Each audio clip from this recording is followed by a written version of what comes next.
This is Democracy Now!, democracynow.org, The War and Peace Report. I'm Amy Goodman. Here in New York, in an historic victory for labor rights, workers at the retail giant Amazon have voted to unionize.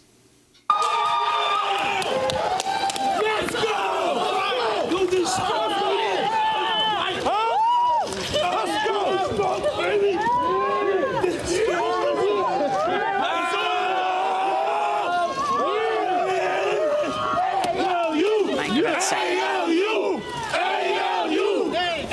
Workers at Amazon's JFK 8 warehouse in Staten Island celebrating Friday after they overcame a multi-million-dollar union-busting campaign and voted decisively in favor of joining the newly formed Amazon Labor Union, the first Amazon union in U.S. history.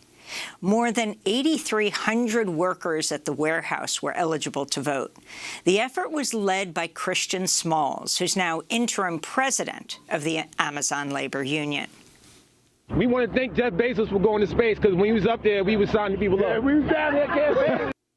Smalls will join us in a moment. Amazon responded to the union vote in a statement saying, "We're disappointed with the outcome of the election in Staten Island because we believe having a direct relationship with the company is best for our employees. We're evaluating our options, including filing objections based on the inappropriate and undue influence by NLRB that we and others, including the National Retail Federation and U.S. Chamber of Commerce, witnessed in this election," Amazon wrote.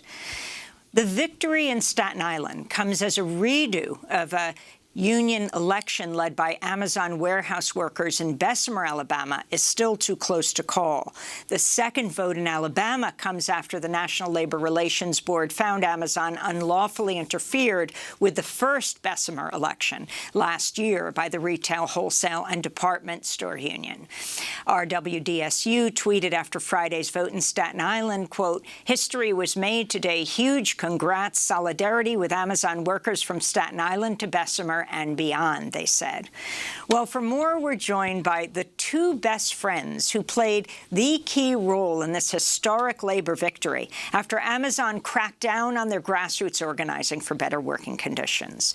Christian Smalls is interim president and lead organizer of the Amazon Labor Union, representing the JFK 8 Amazon warehouse workers in Staten Island, New York. He was wrongfully terminated from his job 2 years ago after he says he organized a walkout over COVID safety conditions at the height of the pandemic. Joining other workers, he wore a mask and carried a sign that read, "Our health is just as essential." At a victory party for the union Sunday, Christian Smalls was presented by his younger brother with a framed version of the sign. He's joining us now from Staten Island. Also with us in Elizabeth, New Jersey, is Derek Palmer, vice president of organizing for the Amazon Labor Union. He's still an employee at Amazon JFK 8 warehouse in Staten Island. And in Brooklyn, we're joined by Josefa Velasquez, senior reporter for The City, a nonprofit online news site based in New York City. Her latest piece is headlined, "A Cinderella Story: How Staten Island Amazon Workers Won Against the Multi-Billion-Dollar Company." We welcome you all to Democracy Now! Well, Christian Smalls, why don't we begin with you? Can you respond to this victory and what it took to get here, and specifically organizing at the same time your own union, the Amazon Labor Union? Yes, good morning. Thank you for having me. Wow. Every time I hear or see those videos, it still take a lot out of me because it's unbelievable what we accomplished. We started 11 months ago, grassroots, worker-led movement. Just Amazon workers, former or current like myself, just trying to do the right thing. Once again, no resources, no major backing. Just a bunch of ordinary people just coming together from all over the country. We had different people flying in to help us out. Some of the comrades that I traveled the country with, advocating with. And 11 months ago, we started something that we really didn't know what we were getting ourselves into. But we just knew that it was working for us. We were consistently talking to our workers every single day. Me, unfortunately, not being able to go inside the building. It was just a combination of me and Derek on the inside-outside game. Me at the bus stop, connecting with workers, earning the trust, building relationships, Derek actually inside the building, talking to workers every day in his department, taking over his old department. Things like that help us get us to this point. And I'm just ecstatic and excited to, be the interim president and lead us to this victory. It's wonderful to see. And I'm happy to just once again share this experience with the entire world. So, Christian, can you go back 2 years ago to March 2020 when New York City shut down and talk about what you did? Talk about that first walkout and how you ended up being fired. Yeah, well, I wouldn't be able to do it without Derek. Derek was at that time I had no vehicle. Me and Derek, we live in the same neighborhood. Close proximity of the same neighborhood in New Jersey. And we were riding to work every day. And every day I noticed somebody in my department was becoming ill, whether it was dizziness, fatigue, vomiting. Something was wrong. It was a very eerie situation in the building. We didn't have any PPE, didn't have any cleaning supplies. We didn't have any social distancing. Amazon wasn't really enforcing any guidelines. Everything was just hearsay. We tried to go to the proper channels, and then by the end of the week, after going into the general manager's office every single day, voicing our concerns, they only decided to quarantine just me and nobody else, not even Derek, the person I ride to work with. And at that moment, I knew that something was wrong. They were just using this quarantine that nobody's seen, this policy, nobody read or seen or even heard of, to silence me from organizing the workers. So I decided to take further action, break that quarantine, and hold that walkout on March 30th. And 2 hours after that walkout, that's when I was terminated over the phone. Just to be clear, they were quarantining you, but you hadn't tested positive for COVID. Absolutely not. Knock on wood, not even till this day, I never tested positive. So, Derek Palmer, can you talk about what went on the inside there? You were co-workers. You went to work together every day. You're best friends. So Christian is fired. And can you talk about your decision to stay inside?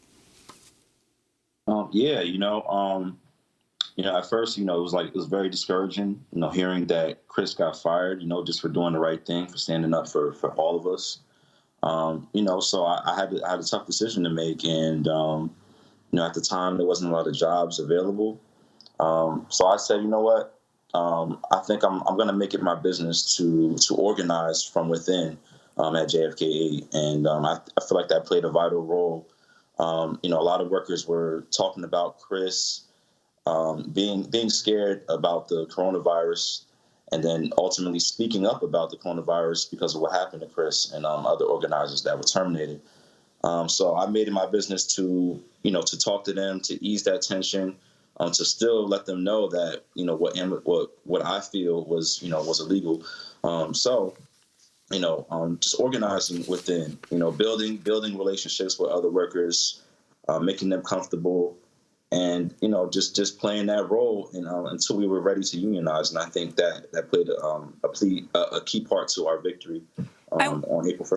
I wanted to go to this leaked audio recording obtained by the city newspaper from a meeting last Tuesday when Amazon workers met with an Amazon workforce staffing manager named Eric and an employee relations manager who presented slides on the, quote, reality of dues and the subject of union life. This is a short clip from the recording. We talked last week about dues. Remember that dues are paid by employees, and that is the only source of income or funding for the needs of paid salaries and expenses. These things may not be anything you want, but they mean a lot to you. So will the ALU priorities match yours? In collective bargaining is like any negotiation. Sometimes you have to give a little to get a little. And what's important to you may not be important to someone else. So a union contract could leave you with the same things you have now, like vacation time, paid parental leave, wages, health benefits, 401k, career choice, and resources for living. Or it could give you more or less than what you have right now. It is important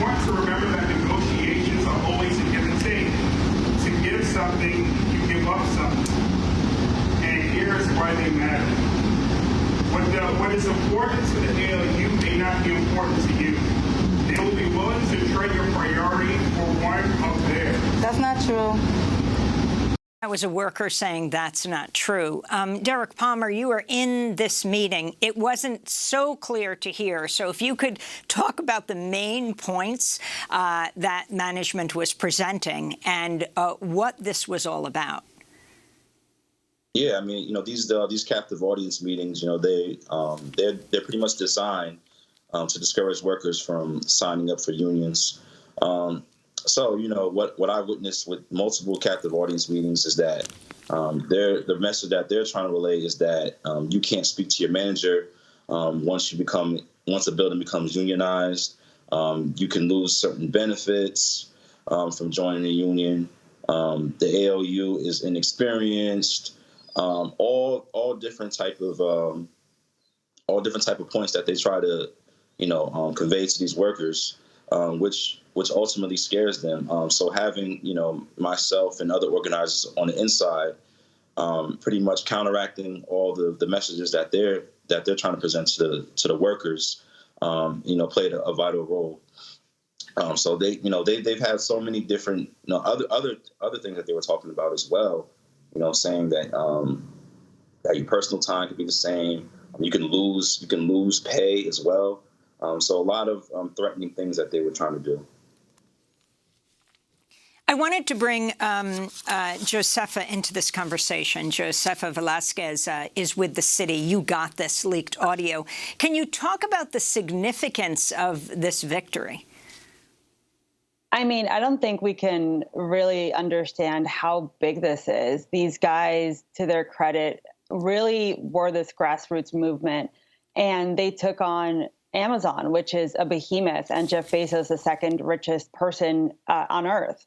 And they really did it through their connections with the people in the facility. I mean, I think both Chris and Derek have worked at multiple Amazon sites in the last few years, and they know the people that they work with. They understand the company. A lot of times when you see anti-union messaging, it's always, these outsiders are coming in, they're going to threaten the way that, your work is done. But, these are two individuals and many other organizers who know the nitty gritty and the details of how Amazon works. I mean, sometimes they would explain things to me and I would just stare at them with a blank expression because it was so wonky. So the fact that not only they understood the company and the work that was being done behind it, they look like the people who work there. I mean, Amazon thrives on high turnover among its employees. So you do see a lot of people who are very young.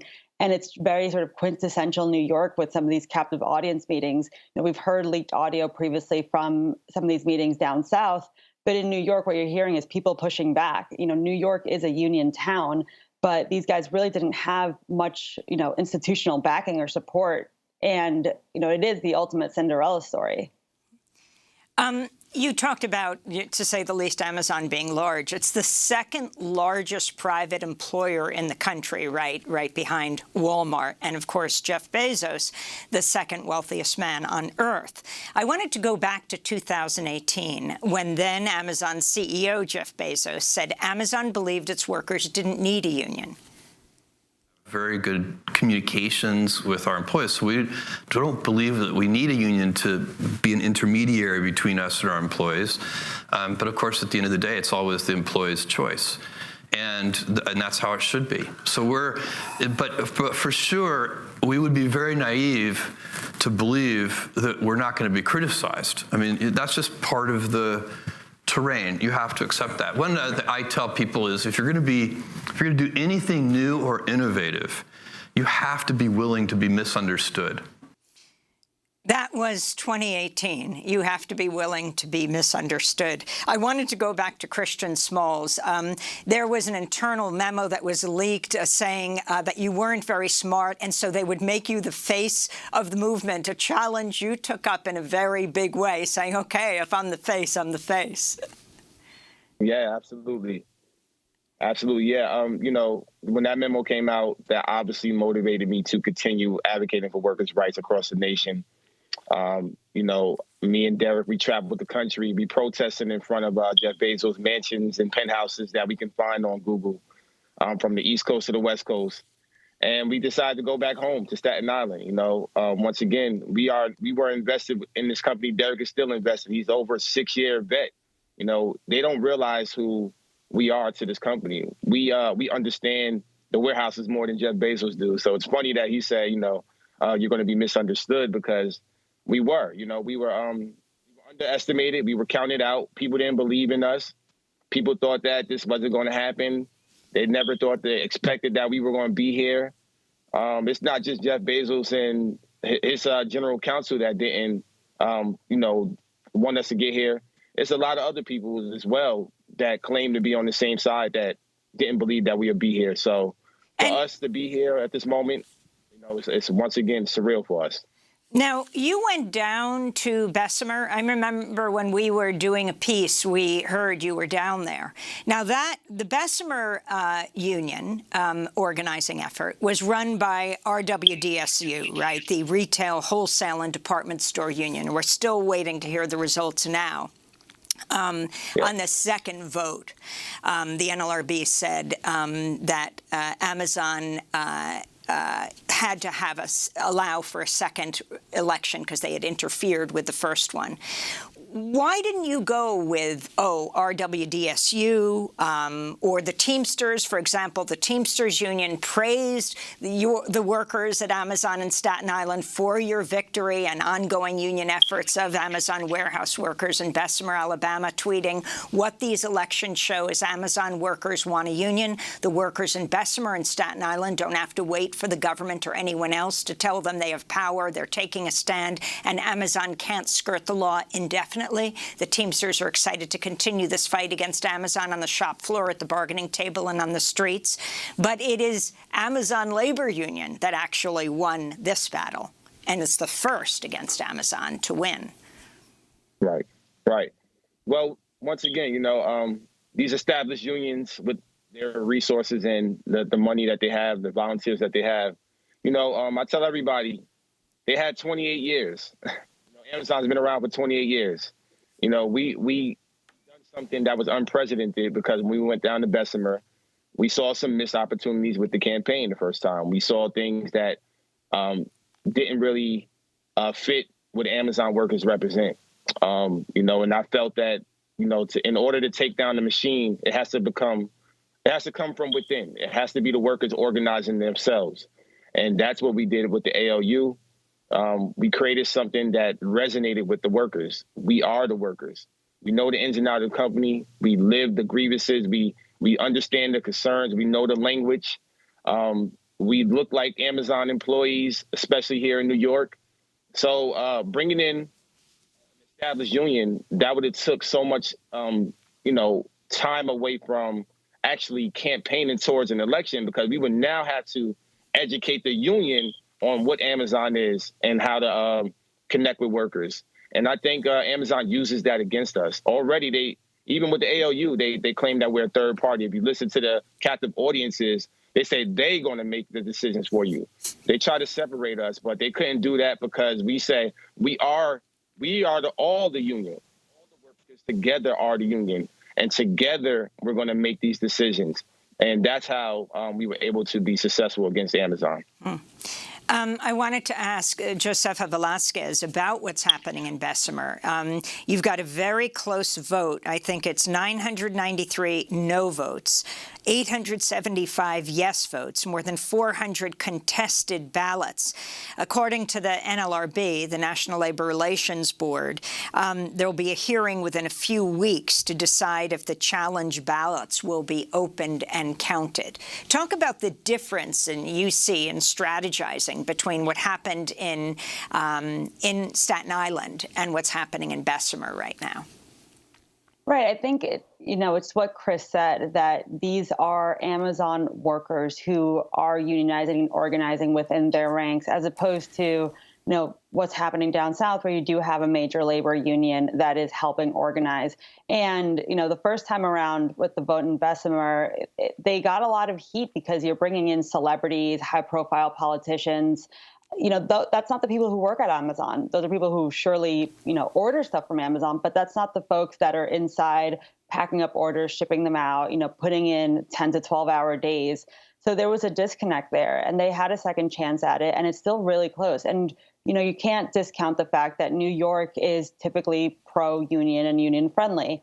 But at the same time, to the ALU's immense, positioning, it's organizing within the ranks and understanding how this company works and the intricacies of it. For us at the, user-facing platform, it's 3 clicks and you have your product. But for the workers themselves, it's all of these different steps, all of this jargon, and you understand that, at least in New York, sometimes to get to the Amazon facility in the northwest corner of Staten Island, you have to take a bus, you have to take a train, and then another bus, and it's a 2-hour commute each way. So they understand who are the workers behind this organization.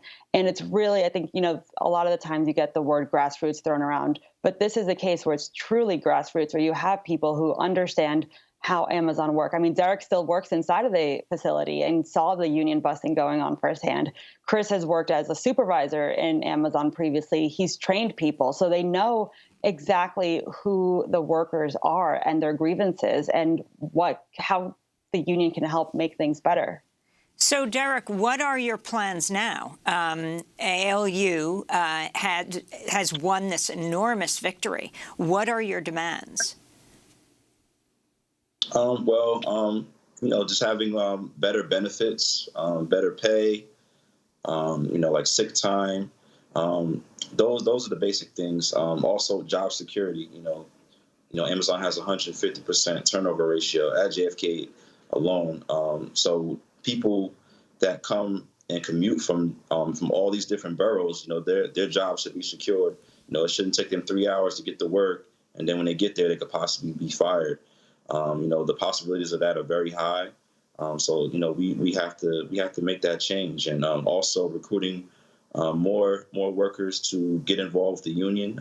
Becoming shop stewardess. So we want to have shop stewardess in different departments, so that have workers representing other workers, and that we can create an environment where our demands, and the workers' needs are appreciated.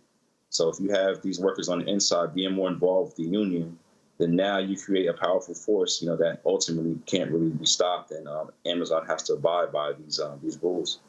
And Chris, do you plan to organize other warehouses? I mean, you actually have one. I mean, yours is what, 8,500 people. You have one right across the street.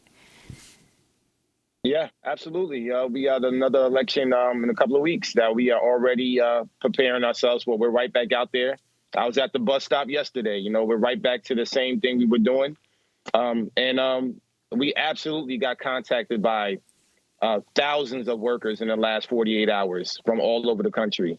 So absolutely, this is just day one for ALU. Myself and Derek, between us, we opened up several different buildings. We want to absolutely organize those. We got people reaching out that, watched and pay attention. And I'm ecstatic about what's next. I know this is the catalyst for the revolution against Amazon, the same way it's been happening with Starbucks. So we're going to have that same effect. And Josefa, if you can talk about the comparison of what's happening with Amazon now and with Starbucks, what we're seeing all over the country right now. Right. And I think it all goes back to sort of the early days of the pandemic, where everyone was lauding essential workers, people who still had to work while, some of us had the luxury to work from home. And these, 7 p.m. clapouts that we had, all these people had to work through the pandemic. And suddenly from one day to the next, we sort of just forgot about it, and it became in the back of our minds. So now you have this moment where people were more conscious of the working class, the people who keep us fed, the people who, deliver our coffee, deliver our packages. And so I think it created this moment really in history where people started recognizing the working class more so than before, especially when it comes to like tech and big companies, where now you're seeing Amazon and Starbucks having these major profit margins while their workers, are struggling to pay rent, to keep themselves fed, and are getting sick and dying from this virus. So it created this moment where everyone was looking around and saying, we have an immense amount of power because people are no longer putting up with some of the working situations they have. They have other alternatives. And that at the end of the day, dying over Starbucks is not worth it. So let's create something different. Let's organize. There's power in numbers. And I think there's two very clear things happening here where it's these worker-led movements and also a very big generational shift into the sort of feelings towards unions. Gen Z and millennials don't have the same antipathy that perhaps, Gen Xers and baby boomers have towards unions. Like, these are unicorn type jobs where if you're able to grab a union job, great. These are very rare. So, it's this idea of organizing and this behind the scenes look through social media of like how my coffee gets made in the morning and all the steps behind it. And same thing with Amazon. It's how does my package actually get from point A to point B that I think caused this moment of revelation for everyone that, it's not okay how people are treated. Chris Smalls, your final message as we wrap up this conversation to workers around the country, and also what are the next steps right now for ALU when it comes to this warehouse? When do you commence contract negotiations? Oh, well, I'm gonna answer the first one. Excuse me. I'm gonna answer the first one first. We started already. We already dropped off 2 letters to our general manager. I released a statement 2 days ago, and we already talking with lawyers. We're going to be bringing in some more legal representation. The message to the workers across the country and even across the world, do not quit your jobs anymore. Organize them. That's just a simple thing that you can do. Everybody say, quit your job if you don't like it. Well, you're jumping from one fire into the next. And I think we need to stop doing that because nothing gets changed. The system still remains in place if you continue to do that. And I think we proved that it's possible. No matter what industry you work in, what corporation you work for, we just unionized Amazon. And if we can do that, you can unionize anywhere. I already seen emails coming in from, for example, I got some workers that reached out to me from Walmart. Whatever we can do, whatever advice we can lend, we're absolutely here for you guys, very accessible. So please reach out, stay connected, support us. If you're in the New York area, volunteer, phone bank, donate. Once again, we are grassroots. We're ordinary people trying to do the right thing and protect one another. This is improving everybody's quality of life, forming a union. So I encourage everybody to do the same thing. Follow us on, our social media at Amazon Labor on Twitter, at Amazon Labor Union on Facebook, TikTok, Instagram, at AmazonLaborUnion.org, myself at @Shunt_down Amazon.